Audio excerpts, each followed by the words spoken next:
UP TET 2026 SST सामाजिक विज्ञान में एक बार पुनः सभी मित्रों का स्वागत एवं अभिनंदन है। डियर फ्रेंड्स, हम लेके आ गए हैं मैराथन में काफ़ी टॉप इम्पॉर्टेंट क्वेश्चंस रहने वाले हैं जो कि काफ़ी महत्वपूर्ण हैं। तो चलिए स्टार्ट करते हैं आज का पहला क्वेश्चन। पहला क्वेश्चन कह रहा है कि भारतीय संविधान में कुल कितनी अनुसूचियाँ हैं? 10, 12, 14, 8। तो टोटल अनुसूचियाँ हैं वो हैं 12। बी ऑप्शन यहाँ पे राइट आंसर हो जाएगा। चलिए आगे बढ़ते हैं। भारतीय संसद का ऊपरी सदन कौन सा है? लोकसभा, राज्यसभा, विधानसभा या विधान परिषद? तो ये है आपका राज्यसभा। बी ऑप्शन यहाँ पे राइट आंसर हो जाएगा डियर फ्रेंड। चलिए आगे बढ़ते हैं। भारतीय संसद का निचला सदन कौन सा है? राज्यसभा, लोकसभा, विधान परिषद, उच्च न्यायालय। उच्च न्यायालय, तो यहाँ पे आपका हो जाएगा लोकसभा। बी ऑप्शन यहाँ पे राइट आंसर हो जाएगा। चलिए आगे बढ़ते हैं। कह रहा है कि भारतीय संविधान का कौन सा अनुच्छेद समानता का अधिकार है? 14, 19, अनुच्छेद 21, अनुच्छेद 32। तो कौन सा है? तो यहाँ पे option number A is the right answer हो जाएगा आप लोगों का। चलिए आगे बढ़ते हैं। जो भी चैनल पे नए हैं चैनल को सब्सक्राइब कर लें, बेल आइकन को प्रेस कर लें ताकि उनको नोटिफिकेशन मिलती रहे डियर फ्रेंड। आइए क्वेश्चन नंबर 5 को देखते हैं। पंचायती राज किस संशोधन में लागू हुआ? 42वें, 44वें, 73 या 86 में? तो किस में लागू हुआ? तो ये लागू हुआ था 73वें संविधान संशोधन है। सी ऑप्शन यहाँ पे राइट आंसर हो जाएगा आप लोगों का। चलिए आगे देखते हैं। कह रहा है कि नगर पालिका किस संशोधन से संबंधित है? 73, 74, 42, 86। तो यहाँ पे राइट आंसर हो जाएगा आप लोगों का। B option is the correct हो जाएगा। चलिए आगे बढ़ते हैं नेक्स्ट क्वेश्चन की। भारत का नियंत्रक एवं महालेखा परीक्षक किससे संबंध है? कैग इज रिलेटेड टू रक्षा, लेखा परीक्षक, शिक्षा या न्याय से? तो ये जो संबंधित है ये है आपका बी ऑप्शन यहाँ पे राइट आंसर हो जाएगा, लेखा परीक्षक।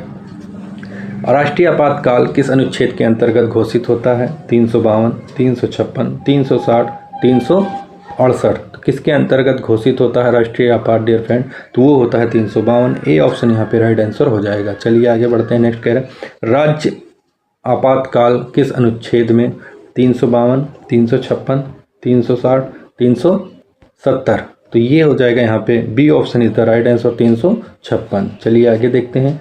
वित्तीय आपातकाल किस अनुच्छेद में है? 352, 356, 360, 368। तो किस में है? तो ये है आपका 360 में, यानी सी ऑप्शन यहाँ पे राइट आंसर हो जाएगा डियर फ्रेंड। जो भी चैनल पे नए हैं चैनल को सब्सक्राइब कर लें, बेल आइकन को प्रेस कर लें ताकि उनको नोटिफिकेशन मिलती रहे डियर फ्रेंड। ज़्यादा से ज़्यादा लाइक शेयर करते रहिए। चलिए आगे देखते हैं क्वेश्चन नंबर 11 को। संविधान संशोधन किस अनुच्छेद में वर्णित है?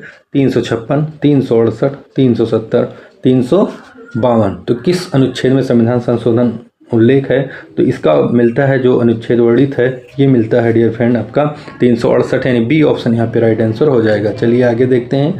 भारत के राष्ट्रपति का चुनाव कौन करता है? जनता, संसद सदस्य, निर्वाचक मंडल या प्रधानमंत्री? तो भारत के राष्ट्रपति का जो चुनाव होता है वो होता है निर्वाचक मंडल द्वारा, यानी सी ऑप्शन यहाँ पे राइट आंसर हो जाएगा डियर फ्रेंड। चलिए आगे देखते हैं। उपराष्ट्रपति के सदन का पदेन अध्यक्ष होता है? लोकसभा, राज्यसभा, विधानसभा या उच्च न्यायालय? तो ये होता है आपका बी ऑप्शन यहाँ पे राज्यसभा का। बी ऑप्शन यहाँ पे राइट आंसर हो जाएगा डियर फ्रेंड। कह रहा है कि भारत के प्रधानमंत्री की नियुक्ति कौन करता है? राष्ट्रपति, संसद, जनता या सुप्रीम कोर्ट? तो कौन करता है? वो करती है राष्ट्रपति, यानी ए ऑप्शन यहाँ पे राइट आंसर हो जाएगा डियर फ्रेंड। चलिए आगे देखते हैं। लोकसभा के सदस्यों की अधिकतम संख्या कितनी है? 500, 545, 550, 552। तो कितनी है? तो ये है आपकी 552। डी ऑप्शन यहाँ पे राइट आंसर हो जाएगा डियर फ्रेंड। चलिए आगे देखते हैं, फटाफट करेंगे, वेस्ट योर टाइम। राज्यसभा के सदस्यों का कार्यकाल कितना होता है? 4 वर्ष, 5 वर्ष, 6 वर्ष, 7 वर्ष? तो कितना होता है ये देखते हैं। तो इसका कार्यकाल होता है 6 वर्ष, यानी सी ऑप्शन यहाँ पे राइट आंसर हो जाएगा आप लोगों का। चलिए आगे बढ़ते हैं। सुप्रीम कोर्ट की स्थापना कब हुई? 1947, 1950, 1952, 1960। तो कब हुई थी? तो वो हुई थी 1950, यानी बी ऑप्शन यहाँ पे राइट आंसर हो जाएगा डियर फ्रेंड। चलिए आगे बढ़ते हैं। भारत के मुख्य न्यायाधीश की नियुक्ति कौन करता है? प्रधानमंत्री, राष्ट्रपति, संसद या राज्यपाल? तो कौन करता है? तो वो करते हैं हमारे राष्ट्रपति, यानी बी ऑप्शन यहाँ पे राइट आंसर हो जाएगा डियर फ्रेंड। चलिए आगे देखते हैं। उच्च न्यायालय किस स्तर पर कार्य करता है? केंद्र, राज्य, जिला या ग्राम?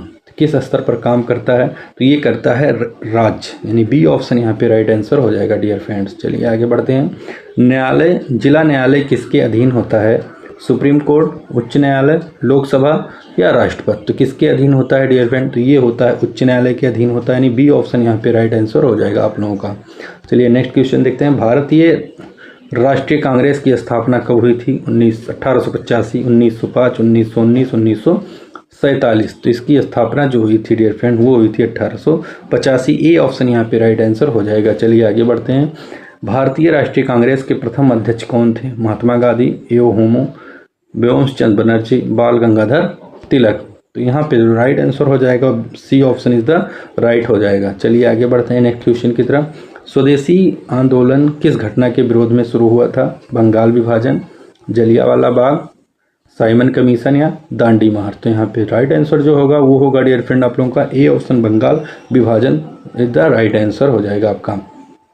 जलियांवाला बाग हत्याकांड कब हुआ था? 1915, 1919, 1920, 1930। तो जलियांवाला बाग जो हत्याकांड हुआ था वो हुआ था 1919 में, यानी बी ऑप्शन यहाँ पे राइट आंसर हो जाएगा डियर फ्रेंड।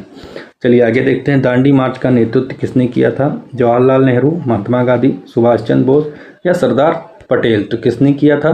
तो वो किया था महात्मा गांधी ने, यानी बी ऑप्शन यहाँ पे राइट आंसर हो जाएगा डियर फ्रेंड। चलिए आगे देखते हैं। भारत छोड़ो आंदोलन कब शुरू हुआ? 1930, 1942, 1947, 1920। तो ये भारत छोड़ो आंदोलन जो शुरुआत हुई थी 1942 में, बी ऑप्शन यहाँ पे राइट आंसर हो जाएगा डियर फ्रेंड। चलिए आगे देखते हैं। भारत छोड़ो आंदोलन का नारा किसने दिया? महात्मा गांधी, भगत सिंह, लाला लाजपत राय या नेताजी सुभाष चंद्र बोस? तो किसने दिया था? तो ये दिया था महात्मा गांधी ने। A option is the right answer हो जाएगा आप लोगों का। चलिए आगे देखते हैं। आज़ाद हिंद फौज की स्थापना किसने की थी? महात्मा गांधी, जवाहरलाल नेहरू, नेताजी सुभाष चंद्र बोस, सरदार पटेल?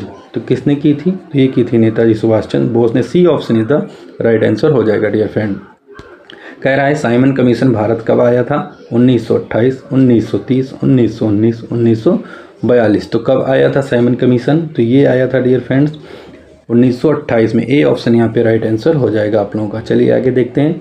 पूर्ण स्वराज का प्रस्ताव कब पारित हुआ? 1929, 1930, 1942, 1947। तो कब हुआ था पूर्ण स्वराज का प्रस्ताव पारित? तो ये हुआ था डियर फ्रेंड आपका 1929, यानी ए ऑप्शन यहाँ पे राइट आंसर हो जाएगा डियर फ्रेंड। चलिए तो thanks for watching my dear friend. मिलते हैं नेक्स्ट वीडियो में नेक्स्ट टॉपिक के साथ। जब तक अपनों का ख्याल रखिए। जय हिंद, वंदे मातरम।